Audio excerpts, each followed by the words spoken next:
नेहा के पिताजी 3 महीने से बीमार चल रहे थे। नेहा जब भी उनसे मिलने के लिए मायके जाना चाहती, उसके सास ससुर और पति उसे नहीं जाने देते और बोलते, शादी के बाद पहले ससुराल देखा जाता है। नेहा के सास ससुर और पति की मर्जी के बिना नेहा कुछ भी नहीं कर सकती थी, नहीं तो वह लोग बात का बतंगड़ बना देते थे। नेहा के मायके वाले भी बोलते थे, जाने दे, तू अपना घर संभाल, तुझे वहीं रहना है, यहाँ की चिंता मत किया कर। नेहा की शादी के बाद से ही वह 1 या 2 बार ही अपने मायके गई थी। नेहा की शादी को लगभग 15 साल हो चुके थे। भला कौन बेटी अपने मायके अपने जन्मदाताओं के पास नहीं जाना चाहती। लेकिन नेहा के ससुराल वाले बहुत ही अड़ियल किस्म के थे। वह नेहा को बहुत दबा कर रखते थे और नेहा के माता पिता भी उसे समझाते रहते थे कि जाने दे, तुझे वहीं ज़िंदगी गुजारनी है। नेहा के 2 बच्चे भी थे जो कि कभी नानी के घर नहीं जा पाए थे, सिर्फ अपने दादा दादी और पिता के कारण, जबकि नेहा की ननद हर साल अपने मायके आती थी। अपनी बेटी तो उन्हें बहुत प्यारी थी, पर दूसरे के घर की बेटी का दुख उन्हें नहीं दिखता था। और अब जब नेहा के पिताजी बहुत बीमार थे, तब भी वह उसे वहाँ नहीं जाने दे रहे थे, नहीं तो उनके घर का काम कौन करता। नेहा का मन बहुत घबरा रहा था। एक दिन नेहा की भाभी का फ़ोन आया कि पिताजी बहुत सीरियस है। नेहा का दिल नहीं माना, वह तुरंत अपने सास के पास गई और बोली, मुझे मायके जाना है, मेरे पिताजी बहुत सीरियस हैं। तो सास ने बहुत ही बदतमीजी के साथ बोला, सीरियस है ना, मर तो नहीं गए, जाकर भी क्या करोगी, अब तो वह बचने वाले नहीं, कुछ दिनों के बाद ही जाना। नेहा को बहुत जोर का गुस्सा आया। वह बोली, आप लोग इंसान नहीं जानवर हैं, मैं माँ के घर जा रही हूँ, जो करना है कर लेना। नेहा के बच्चे स्कूल गए हुए थे, लेकिन नेहा के पास समय नहीं था उनके आने का इंतज़ार करने का। उसे पता था बच्चे वैसे भी दादा दादी के ज़्यादा करीब है, इसलिए वह चुपचाप अपने मायके के लिए निकल गई। जाते वक्त उसके पति ने बोला, ठीक है, तुम हमारी इजाज़त के बिना जा रही हो तो अब लौटकर इस घर में आने की ज़रूरत नहीं। नेहा ने कुछ नहीं सोचा, बस वह चली गई। नेहा के मायके पहुंचने से पहले ही उसके पिताजी की मृत्यु हो गई। नेहा को बहुत दुख हुआ कि वह समय रहते अपने पिता से मिल नहीं पाई, और उसे इस बात पर गुस्सा भी आ रहा था कि उसने जो हिम्मत आज दिखाई, वह हिम्मत उसने कुछ दिन पहले क्यों नहीं दिखाई। खैर, पिताजी की अंतिम क्रिया कर दी गई। उसके ससुराल से औपचारिकता निभाने के लिए उसका पति आ गया। जब सारा कुछ समाप्त हो गया तो नेहा का पति अपने घर जाने लगा। नेहा भी उसके साथ जाने के लिए तैयार होने लगी, लेकिन उसने बोला, तुम अपनी मर्जी से अपने मायके आई थी, तुम बिना हमारी इजाज़त लिए यहाँ पर आई थी, इसलिए अब तुम यहीं रहो, हमारे घर आने की ज़रूरत नहीं। नेहा को सुनकर बड़ा अटपटा लगा कि यह कैसी बातें कर रहा है, लेकिन वह नेहा को लिए बिना ही चला गया। उसके पति के जाने के बाद उसके भाई ने उसके सास ससुर को फ़ोन लगाया और सारी बातें बताई, तो उन्होंने बोला, ठीक ही तो किया मेरे बेटे ने, जब वह हमारी इजाज़त के बिना मायके गई है तो वही रहे, उसे यहाँ आने की ज़रूरत नहीं। नेहा के भाई को बहुत तेज़ गुस्सा आया, कैसे लोग हैं, एक तो बेटी को उसके पिता के अंतिम समय में मिलने नहीं दिया और अब बकवास कर रहे हैं। नेहा के भाई ने बोला, अब नेहा अपने ससुराल नहीं जाएगी, यहीं रहेगी, एक तो गलती, ऊपर से बकवास किए जा रहे हैं। इस पर नेहा की माँ ने बोला, कैसी बातें कर रहा है बेटा, अब वही नेहा का घर है, उसको वहीं जाना पड़ेगा। ऐसा कर, तू कल नेहा को लेकर वहाँ चला जा, उन लोगों को मना ले, नहीं तो नेहा का घर बर्बाद हो जाएगा। इस पर नेहा के भाई ने बोला, कैसी बातें कर रही हो माँ, 15 साल हो गए नेहा की शादी को, 2 बच्चे हैं उसके, लेकिन फिर भी उसका पति ऐसा व्यवहार करता है जैसे कल ही उसकी शादी हुई है और नाटक करता रहता है। आज तक कितनी बार नेहा आई है अपने मायके, हम जितना दबते गए हैं वह लोग उतना ही हमें दबाते गए हैं। क्या नेहा को सिर्फ उनकी ज़रूरत है, उन्हें नेहा की ज़रूरत नहीं। नेहा की भाभी, जो कि नेहा को बहुत मानती थी, क्योंकि जब वह इस घर में आई थी नेहा बहुत छोटी थी और दोनों ननंद भाभी में आपस में बहुत प्यार था, वह भी अपनी सास से बोली, नहीं माँ जी, नेहा के भैया ठीक कह रहे हैं, 15 साल हो चुके हैं नेहा दीदी की शादी को, आज तक उन लोगों के नाटक कम नहीं हुए, 2 बड़े बच्चे हैं इनके, फिर भी ऐसा लगता है जैसे कल के नए दामाद हैं। शादी के 15 सालों के बाद भी कितने बार आई है नेहा दीदी अपनी माँ के घर, उनके बच्चों ने तो कभी नानी का घर देखा भी नहीं, इतने बेकार लोग हैं वह। हम लोगों ने हर बार उनकी हेकड़ी को बर्दाश्त किया है, तो वह और भी ज़्यादा हेकड़ी दिखा रहे हैं, अब और नहीं, अब हम उन्हें उन्हीं की भाषा में जवाब देंगे। आप यह मत सोचिएगा कि मैं नेहा दीदी का घर तोड़ने की बातें कर रही हूँ, पर यह ज़रूरी है। नेहा को समझ में नहीं आ रहा था कि वह क्या बोले, क्योंकि उसके भाई भाभी भी अपनी जगह पर सही थे। सारी गलती उसके पति और ससुराल वालों की होने के बाद भी उन्हें ही गुनहगार ठहराया जा रहा था। नेहा को अपने बच्चों की चिंता थी, बाकियों से तो उसे कोई खास लगाव था ही नहीं, सिर्फ एक नाम का रिश्ता निभा रही थी। लेकिन नेहा के बच्चे भी अपने दादा दादी के ज़्यादा करीब थे।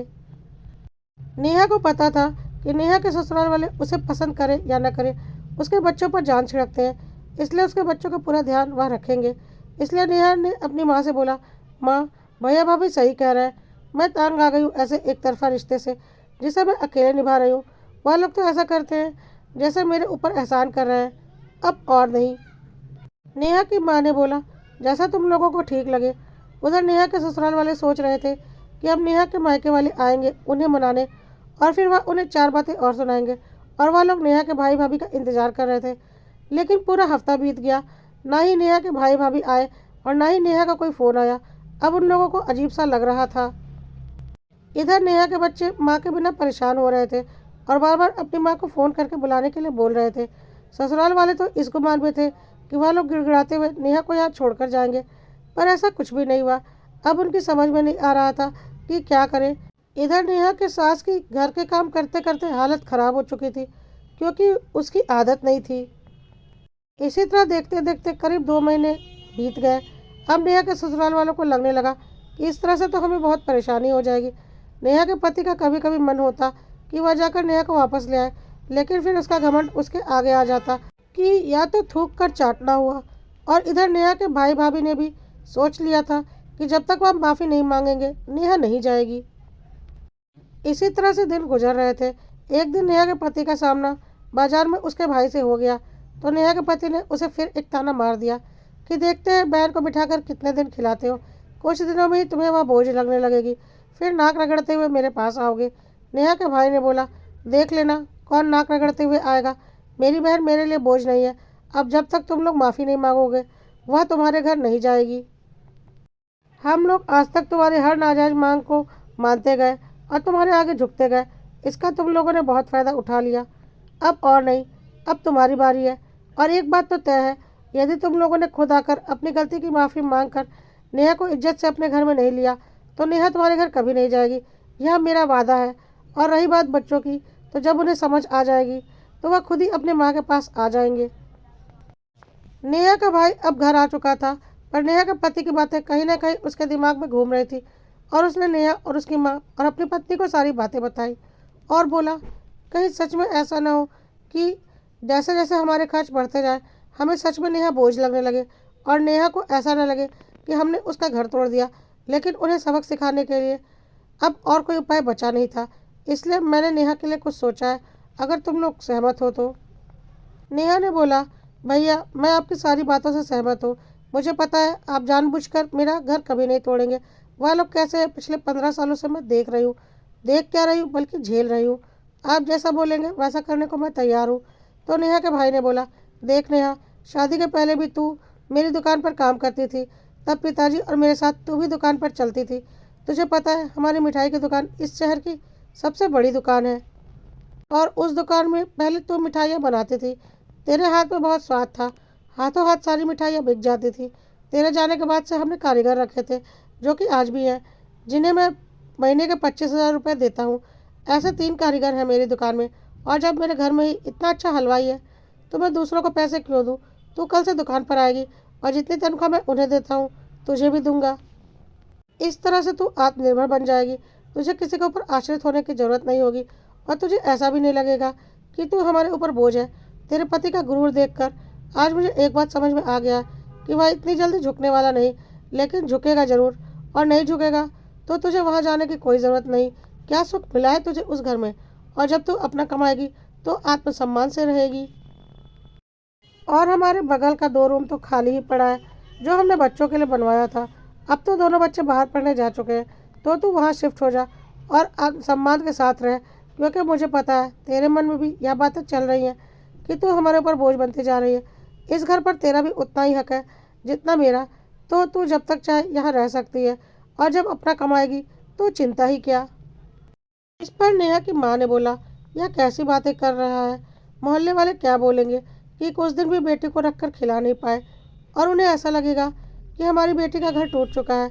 मैं नहीं चाहती कि ऐसा हो, मैं ऐसा नहीं होने दूंगी। लेकिन नेहा ने बोला, नहीं माँ, भैया बिल्कुल ठीक कह रहे हैं। मैं इस तरह से कितने दिनों रह सकती हूँ? आज नहीं तो कल दिनों में दरारें आ ही जाएंगी। और अगर मैं अपने पैरों पर खड़ी रही तो कभी कोई दिक्कत नहीं होगी। नेहा की माँ ने बोला, जैसा तुम लोगों को ठीक लगे। नेहा अगले दिन से दुकान पर काम करने के लिए जाने लगी और बगल वाले कमरों में शिफ्ट हो गई। हाँ, पड़ोस के लोगों ने बातें ज़रूर बनाई, पर नेहा और उसके परिवार को इससे कोई फर्क नहीं पड़ा। लोगों का तो काम ही होता है बोलना। यह सोचकर उन्होंने ध्यान ही नहीं दिया, क्योंकि उन्होंने तो तय कर लिया था कि अब नेहा के ससुराल वालों को सबक सिखा कर रहेंगे। अब नेहा को अपना ससुराल छोड़कर लगभग 6 महीने हो चुके थे। नेहा को अपने बच्चों की याद आती थी। बच्चे भी माँ को बहुत याद करते थे, पर नेहा ने अपना दिल कड़ा कर लिया था और सोचा था कि अब जब तक मेरा आत्मसम्मान मुझे नहीं मिलेगा, मैं उस घर में नहीं जाऊंगी। बच्चों को तो मैं मिलने पर समझा दूंगी और वह अपनी माँ को जरूर समझेंगे। उधर नेहा के ससुराल वाले हैरान थे। उन्होंने सोचा भी नहीं था कि ऐसा कुछ होगा। धीरे धीरे और वक्त बीतता गया। करीब 1.5 साल से नेहा अपने मायके में ही थी और आत्मसम्मान के साथ रह रही थी। सब कुछ अच्छा चल रहा था। उधर नेहा के ससुराल में सबको लग रहा था कि इस बार हेकड़े दिखाकर उन लोगों ने भारी मुसीबत मोल ले ली, पर उन्हें झुकना गवारा नहीं था। इसलिए वह लोग इंतजार कर रहे थे नेहा के खुद उस घर में आने का, जो कि कभी होने वाला नहीं था। इसी बीच नेहा की सास आंगन में फिसल कर गिर गई और बेड पर पड़ गई। उनकी कमर में बहुत चोट आई थी और डॉक्टर ने उसे बेड से उठने के लिए मना कर दिया था। अब वह उठने के लायक भी नहीं थी। अब तो नेहा के ससुराल में बहुत बड़ी मुसीबत आ गई। अब उन्हें समझ में नहीं आ रहा था कि क्या करें। उन्होंने कुछ दिनों के लिए नर्स और कामवाली घर में रखी, लेकिन यह सब कुछ ज़्यादा दिनों तक नहीं चला। उसके बाद नेहा की सास ने अपनी बेटी को कुछ दिनों के लिए बुलाना चाहा, लेकिन उसने साफ बहाना बना दिया। अब उनके समझ में नहीं आ रहा था कि वह क्या करे, क्योंकि काम वाली काम कम करती थी और चोरियां ज़्यादा करती थी और उसे देखने के लिए घर पर कोई होता नहीं था। और नेहा की सास बेड से उठ नहीं सकती थी। नर्स भी पैसे पूरे लेती थी, लेकिन नेहा की सास का ख्याल नहीं रखती थी। नेहा के ससुर को कोई भी काम करने की आदत नहीं थी, इसलिए वह चिढ़ जाते थे कुछ भी बोलने पर।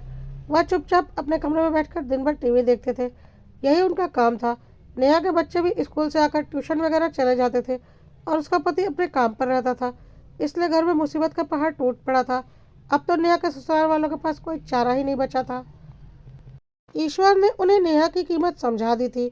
अब उन्हें लग रहा था कि किसी भी तरह से नेहा को वह वापस लेकर आए। एक दिन बच्चों से अपनी माँ को फ़ोन करवाया और बातों बातों में बताया कि दादी माँ गिर गई हैं। उन्हें लगा यह सुनकर नेहा खुद ही दौड़ी चली जाएगी, लेकिन नेहा ने कोई जवाब नहीं दिया और बोला, मैं अपने बच्चों के अलावा उस घर में किसी को नहीं जानती, तो मुझे किसी के हाल भी नहीं जानना। और उसने फ़ोन रख दिया। आज नेहा को याद आ रहा था कि कैसे उसके पिताजी बीमार थे और उसके पति और उसके ससुराल वालों को थोड़ी सी भी शर्म नहीं आ रही थी। एक बेटी को उसके मरते हुए पिता से मिलने नहीं दिया और इस बात को लेकर आज तक घमंड भी दिखा रहे हैं और उसे उसके बच्चों से भी दूर कर रखा है। कैसे भूल जाएगी वह यह सब। अब नेहा के ससुराल वालों को भी समझ में आ चुका था कि बात बहुत बढ़ चुकी है। नेहा वैसे नहीं आने वाली।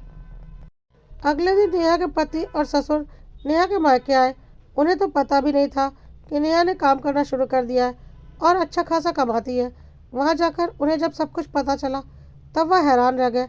वह तो इतरार रहे थे कि उनके जाते ही नेहा खुश हो जाएगी और उनके साथ चल पड़ेगी, कि वह लोग आखिर उसे लेने आ ही गए। पर अब तो उन लोगों को समझ में आ चुका था कि नेहा को उनकी कोई ज़रूरत ही नहीं। अब उनकी सारी हेकड़ी निकल चुकी थी। उन्होंने नेहा के भाई से बोला कि वह नेहा को लेने आए। तो नेहा के भाई ने बोला, लेकिन अब नेहा को नहीं भेज रहे। आपने ही तो कहा था कि नेहा के अब उस घर में कोई जगह नहीं और हम नाक रगड़ते हुए आएंगे। तो हमें नाक रगड़ने का कोई शौक़ नहीं, आप जा सकते हैं। तो नेहा के पति ने नेहा से बोला, चुपचाप अपने घर चलो। नेहा ने बोला, तुम हो कौन, मैं तुम्हें नहीं जानती। इस पर नेहा के ससुर ने बोला, कैसी बातें कर रही हो बहू, अपने पति को नहीं पहचानती। तो नेहा की भाभी ने तुरंत बोला, कौन सा पति जिसने 1.5 साल से अपनी बीवी का एक बार भी हालचाल भी नहीं लिया, और कौन सा ससुराल जो एक बेटी को उसके मरते हुए पिता से मिलने की इजाज़त ना दे। इतनी बड़ी सज़ा देता है अपने मरते हुए पिता से मिलने की कि वह अपना ससुराल छोड़ दे। नेहा नहीं जानती आप लोगों को, आप लोग जा सकते हैं, कहकर नेहा की भाभी नेहा को लेकर अंदर चली गई। नेहा का भाई भी गुस्से में वहाँ से चला गया। अब बस नेहा की माँ वहाँ पर थी। उसने बोला, भाई साहब, आप लोगों ने यह ठीक नहीं किया। मेरी बेटी को उसके बच्चों से 1.5 साल से दूर रखा और अब आप उसे लेने आए हैं। हमें बहुत अच्छे से पता है कि आप उसे क्यों लेने आए, क्योंकि आज आपको उसकी ज़रूरत आन पड़ी है। आपकी पत्नी बिस्तर पर पड़ी है और उनकी सेवा करने के लिए घर में एक नौकरानी चाहिए। आप हमें नहीं बताएंगे तो क्या हमें पता नहीं चलेगा? नेहा आप लोगों के साथ बिल्कुल नहीं जाएगी। आप लोगों ने नेहा के साथ अच्छा नहीं किया। 15 सालों तक उसकी ज़िंदगी तबाह करके रखी थी। आज जब मैं अपने बच्चों को खुश देखती हूँ तो मुझे बहुत अच्छा लगता है। आप लोग जा सकते हैं। अब नेहा के ससुर और पति को समझ में आ चुका था कि मामला बहुत बिगड़ चुका है। उन्हें कोई रास्ता समझ में नहीं आ रहा था। उन्होंने बोला, हम आपकी सारी शर्त मानते हैं, हम माफ़ी मांगने को तैयार हैं। उन लोगों ने नेहा के भाई भाभी और माँ से हाथ जोड़कर माफ़ी मांगी और बोला, अब तो अपने घर चलो, हम अपनी गलती मानते हैं। इस पर नेहा ने बोला, नहीं, अभी तुम्हारी माँ ने अपनी गलती नहीं मानी। पहले उन्हें फ़ोन लगाओ और उनसे बोलो मुझसे और मेरे परिवार से माफ़ी मांगे। उसके बाद मैं सोचूंगी कि मुझे आना है या नहीं। नेहा के पति के पास कोई चारा नहीं था। उसने अपनी माँ को फ़ोन लगाकर सारी बातें बताई। नेहा की सास ने भी समझ लिया कि अब माफ़ी मांगने के अलावा उनके पास कोई चारा नहीं है। उन्होंने भी नेहा और उसके परिवार से माफ़ी मांगी। अब नेहा ने बोला, ठीक है, मैं तुम्हारे साथ चलने को तैयार हूँ, लेकिन उसके पहले तुम्हें एक वीडियो बनाकर मुझे और मेरे परिवार को सेंड करना पड़ेगा कि तुम लोगों ने मेरे साथ क्या किया और आज तुम लोग मुझे किस शर्त पर लेकर जा रहे हो और अब मेरे साथ कोई नाइंसाफ़ी नहीं होगी, ताकि भविष्य में तुम लोग फिर से मेरे साथ कभी ऐसा करने की सोचो भी ना। क्योंकि मैं तुम लोगों पर रत्ती भर भी भरोसा नहीं करती। किसी की फितरत नहीं बदल सकती, लेकिन हाँ, मैं अपना पक्ष तो मजबूत कर ही सकती हूँ ना। इसलिए पहले वीडियो बनाओ और मेरे भैया भाभी माँ और मुझे सेंड करो। नेहा के ससुराल वालों के पास कोई चारा नहीं था। उन्होंने अपनी गलती मानते हुए वीडियो बनाई और सेंड किया। अब नेहा अपने पति के साथ जाने को तैयार थी। नेहा के मन में सिर्फ अपने बच्चों से मिलने की खुशी थी और कोई खुशी नहीं थी। और नेहा के भाई ने जाते जाते नेहा से बोला, कोई भी ज़रूरत आन पड़े तुरंत अपने भाई भाभी और माँ को याद करना और बिना सोचे हमारे पास आ जाना। हम हर कदम पर तुम्हारे साथ हैं। नेहा ने बोला, हाँ मुझे पता है, लेकिन यह भी पता है कि अब सबको उनकी औकात पता चल चुकी है, तो ऐसा कुछ भी नहीं होगा।